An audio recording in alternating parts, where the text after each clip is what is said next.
하나님의 말씀 창세기 25장 1절에서 18절의 말씀입니다.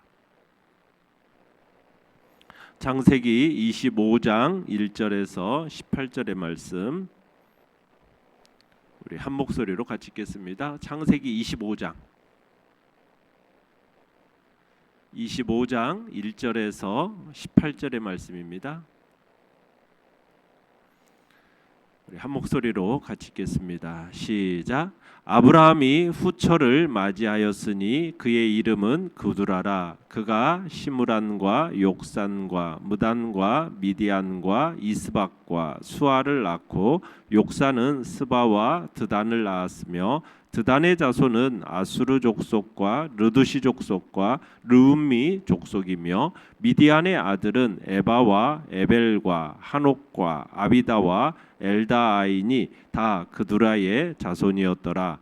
아브라함이 이삭에게 자기의 모든 소유를 주었고 자기 서자들에게도 재산을 주어 자기 생전에 그들로 하여금 자기 아들 이삭을 떠나 동방 곧 동쪽 땅으로 가게 하였더라. 아브라함의 향년이 175세라.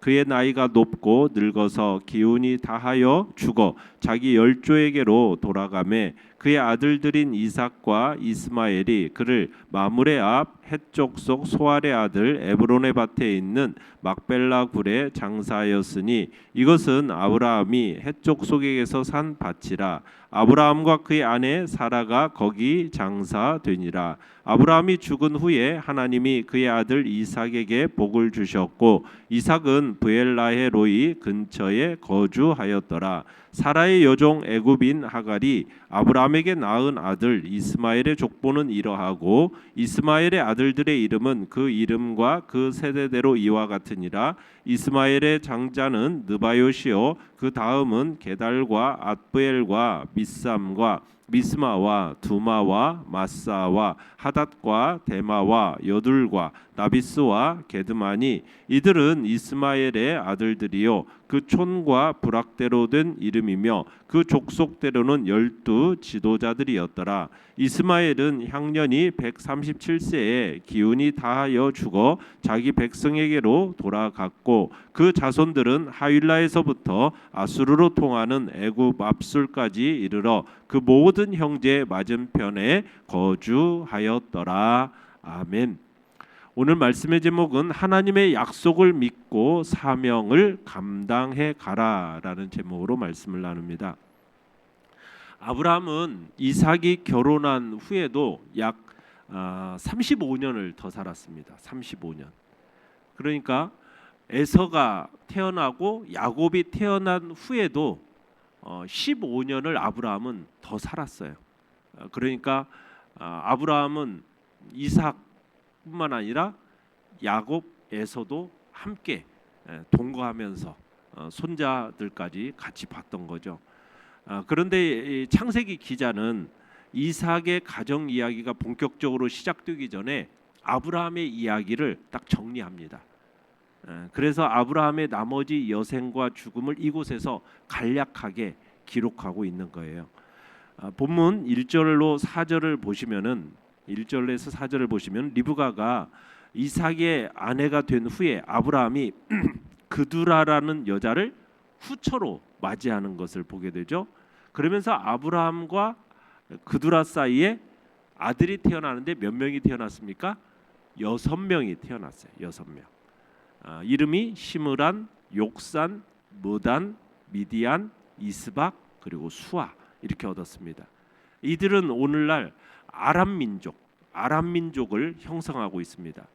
이 아들들 중에서 욕산하고 미디안 아들들만 언급되고 있죠. 여기에 총 16명의 후손의 이름이 등장하고 있는데 그두라와 사이에서 얻은 이 자식들 그들 중에 훗날 이스마엘에게 영향을 미치는 족속들만 언급되고 있는 겁니다.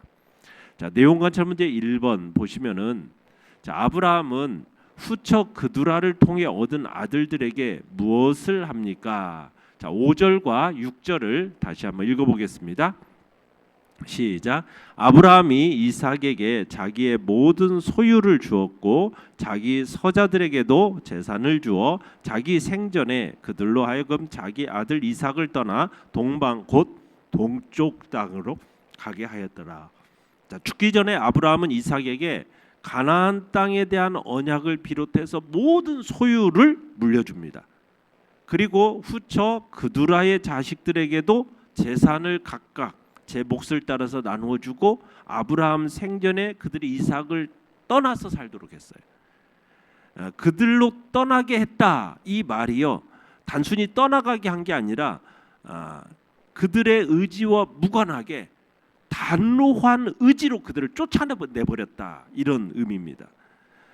그리 아브라함이 이렇게 서자들을 이삭으로부터 멀리 떨어지게 한 게 무슨 이유이겠습니까? 뭐 후일에 발생할지도 모를 어떤 재산권의 분쟁일 수도 있고 형제 간의 다툼을 차단한 것일 수도 있겠지만 이보다도 더 중요한 이유가 있어요. 그것은 뭐냐면 아브라함은 하나님께서 그에게 허락하신 약속을 이삭이 상속하기를 원했던 겁니다. 그러니까 오직 이삭만이 그의 유일한 상속자, 후계자, 이것을 명백하게 하고 있는 거예요. 그러니까 아브라함은 자기가 죽은 후에도 언약의 후손, 이 언약의 후손인 이삭의 후손으로 하여금 편안하게 약속의 땅 가나안을 차지하도록, 그리고 하나님께서 주신 복을 편안하게 누릴 수 있도록 하기 위해서 서자들을 이삭으로부터 멀리 동방으로 쫓아보낸 거예요. 자, 내용 관찰 문제 2번을 보시면 성경은 아브라함의 죽음과 장례를 어떻게 기록하고 있습니까? 자, 7절에서 10절까지 읽어보겠습니다. 시작. 아브라함의 향년이 175세라. 그의 나이가 높고 늙어서 기운이 다하여 죽어 자기 열조에게로 돌아가매 그의 아들들인 이삭과 이스마엘이 그를 마므레 앞 헷족 속 소알의 아들 에브론의 밭에 있는 막벨라 굴에 장사하였으니 이것은 아브라함이 헷 족속에게서 산 밭이라. 아브라함과 그의 아내 사라가 거기 장사되니라. 자, 믿음의 조상 아브라함이 몇 세 일기로 생을 마감합니까? 175세입니다. 175세. 자, 하란에서 하나님의 도전을 받아서 고향을 떠나 가나안 땅에 와서 생활한 지 정확하게 몇 년 만의 일이에요? 몇 세 부름 받았습니까? 75세였으니까 175세 지금 일기를 마치니까 100년 만의 일입니다. 100년 만에. 그러니까 지금 이야기의 우리가 진행 방식이 아브라함이 마치 이삭이 결혼한 후에 잠시 살다가 죽은 것처럼 묘사되고 있는데 이게 그렇지가 않다라는 거 우리가 기억해야 돼요. 아브라함은 사라가 죽은 후에도 38년을 더 살았고요. 이삭이 결혼한 후에도 35년을 더 살았어요. 그래서 손자까지 보고 죽었다라는 겁니다. 자, 그리고 아브라함은 그가 사라를 위해서 에브론으로부터 구입했던 밭이 있지 않습니까? 그 막벨라 굿, 그 밭에 그녀와 함께 합장이 됩니다.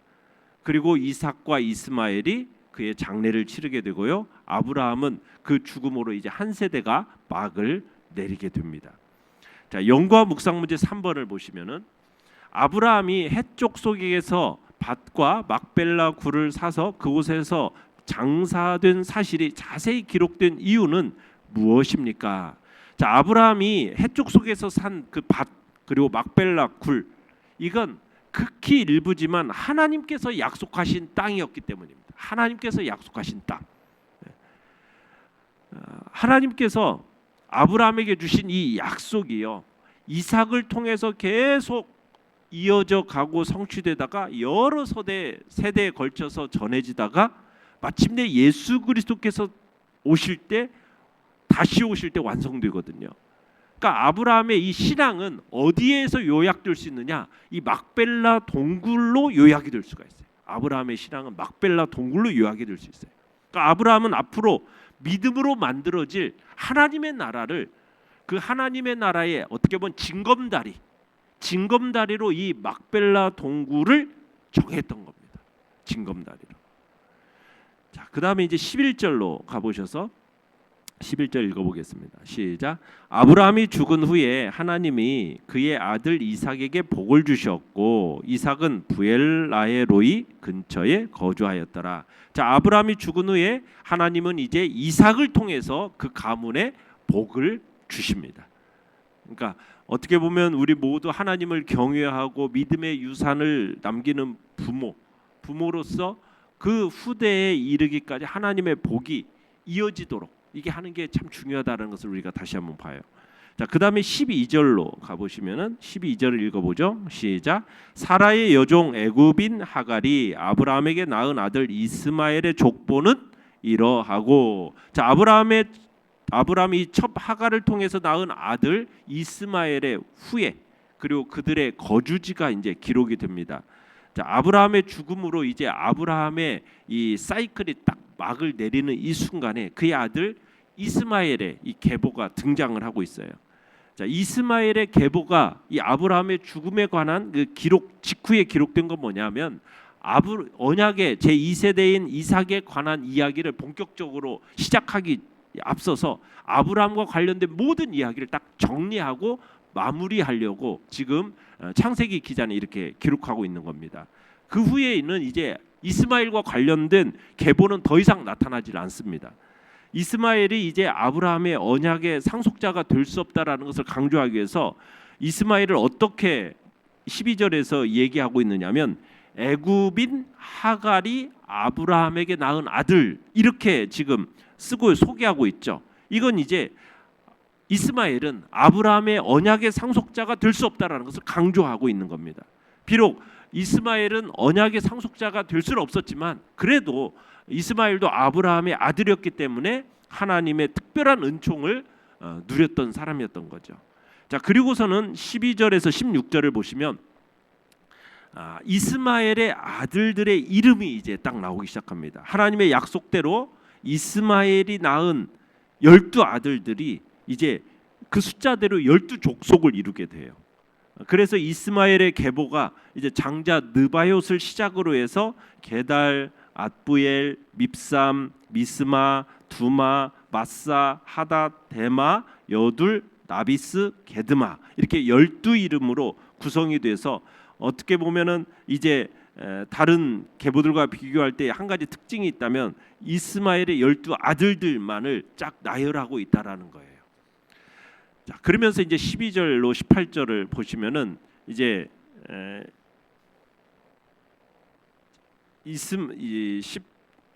18절, 17절, 18절 한번 읽어보겠습니다. 17절, 18절 시작.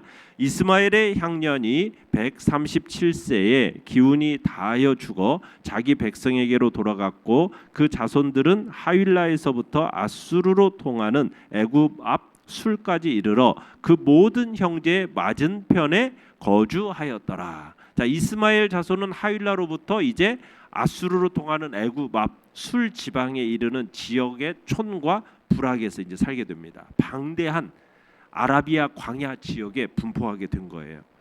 이들로부터 이제 아라비아 사람들이 나오게 됩니다.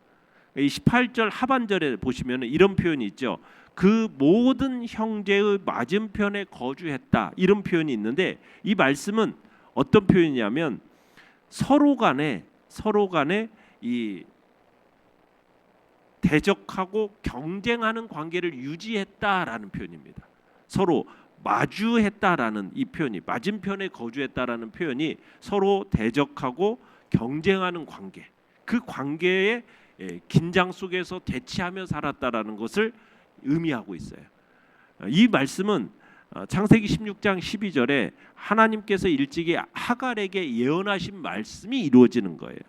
그가 사람 중에 들나귀 같이 되리니 그의 손이 모든 사람을 치겠고 모든 사람의 손이 그를 칠지며 그가 모든 형제와 대항해서 살리라. 모든 형제와 대항해 살리라. 이 표현과 같이 지금 후일에 이제 이스마엘에게서 퍼져나간 족속들이 각각 영토를 구축하는데 상호 협력 관계를 유지하는 것이 아니라 서로 간에 대적하고 경쟁하면서 그러면서 일촉즉발의 어떤 긴장 속에서 대치하며 살게 되었다라는 것을 보여주는 말씀이 바로 그 모든 형제의 맞은편에 거주했다라는 표현입니다. 자, 느낀 점 4번 가보시면은, 자, 하나님의 확실한 언약을 받은 자답게 믿음과 사명의 길을 묵묵히 걸은 후 삶을 정리한 아브라함을 보며 무엇을 느낍니까?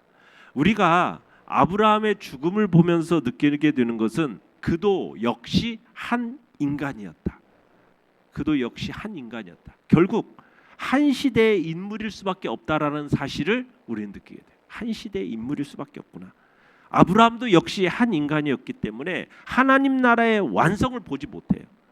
그저 사라가 묻힌 막벨라 동굴에 함께 묻혀야만 했던 겁니다. 그렇지만 아브라함은 여전히 하나님 나라의 완성을 기다리면서 잠들었던 거죠. 그러면서 아브라함은 어떻게 보면은 작은 동굴, 막벨라 굴, 그 굴은 어떻게 보면 수많은 믿음의 후손을 부르는 장소가 되었습니다. 이 무덤 가운데 침묵으로 누워 있지만 이 침묵의 죽음이 수많은 믿음의 후손들로 하여금 이 가나안 땅을 향해 올라오도록 만들었던 거예요. 결국 이제 이 막벨라 굴에 아브라함과 사라만이 아니라 누구도 들어갑니까? 그 안에 이삭, 리브가, 그리고 그 안에 또 야곱과 레아도 들어가요.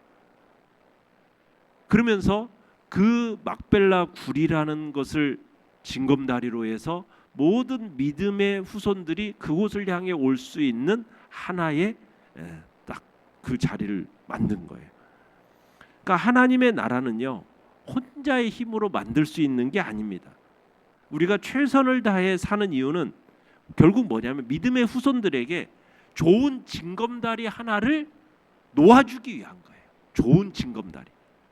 그러니까 징검다리는 하나지만 수많은 사람들이 이 징검다리를 밟고 진리로 돌아오도록 하기 위해서 하나의 징검다리를 내가 내가 완성하겠다가 아니라 만들어 놓고 나의 일생을 살아가겠다. 그러니까 하나님의 나라는요, 수많은 종들을 통해서 이루어지는 나라입니다. 나의 생애가 이루어지지 않는 일은, 내가 이루지 못한 일은 누구에게 맡기는 거예요? 다음 세대에게, 후세대에게 맡기는 겁니다. 그냥 나는 내 삶의 자리에서 징검다리 하나를 놓기 위해서 그렇게 무릎 꿇고 고민하면서 조심스럽게 최선을 다해서 살아가는 거예요. 그러니까 내가 내 세대에 내 끝장 보겠다 이러면은요, 항상 무리수가 나오게 돼요. 그래서 우리는 항상 이 세상에서 훌륭한 사람은 많은 일을 한 사람이 아니라 어떻게 보면 자기 한 사람이 아무리 뛰어나봐야 우리가 무슨 일을 다 할 수 있겠어요. 다른 사람을 움직일 수 있도록 신뢰해주고 다른 사람이 움직일 수 있도록 겸손하게 설득해 나갈 수 있는 사람이 위대한 사람인 거죠.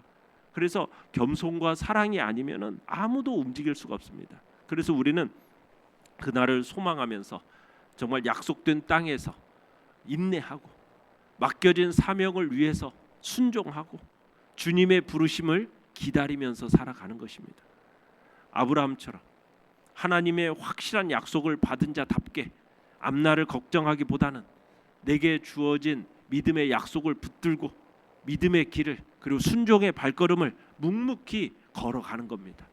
그리고는 내게 주어진 이 자리에서 이 자리를 내가 하나님 앞에서 징검다리 삼아서 하나님의 나라를 이루어가는 일에 하나의 징검다리로 내가 쓰임 받겠다. 이런 모습이 우리가 살아가는 거지, 내가 뭔가를 다 이루겠다가 되어서는 안 된다는 것을 우리가 아브라함을 통해서 보게 되는 것입니다. 결단과 적용 5번입니다. 다른 사람들에게 하나님의 약속을 붙잡는 믿음과 화평을 전했던 적은 언제입니까?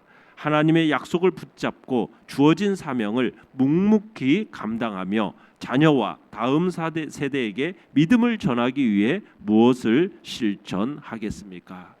우리가 주님 앞에서 받은 은혜들이 있을 것입니다. 내가 가지고 있는 신앙의 간증들이 있을 것입니다. 내가 받은 하나님께로부터 받은 약속들이 있을 것입니다. 그러면 그것들을 나 혼자만 이렇게 가슴에 새기는 게 아니라 우리의 자녀 손들에게 그 약속들을, 내가 하나님께로 받은 그 신앙의 간증들을 그들에게 물려주면서 그들도 믿음의 삶을 살아갈 수 있도록 그들에게 도전하고 내 삶이 하나의 징검다리가 되어 하나님 앞에로 나올 수 있는 통로로 나를 사용해 달라고 우리가 우리의 자녀손들에게 우리의 신앙의 간증들, 믿음의 역사들, 하나님이 주신 약속의 말씀들을 전하는 일에 힘써야 할 것입니다. 특별히 이제 설날이 다가오잖아요. 그 설날에 함께 모여서 내가 지금까지 살아왔던 그 하나님의 은혜의 간증들을 그들에게 전달하는 시간으로 또한 삼는 것은 아주 중요한 또 우리의 삶의 모습이 될 것 같습니다. 오늘의 기도 같이 읽겠습니다. 시작. 하나님의 약속을 받은 자답게 앞날을 걱정하기보다 믿음과 순종의 발걸음을 묵묵히 걷게 하소서. 아멘.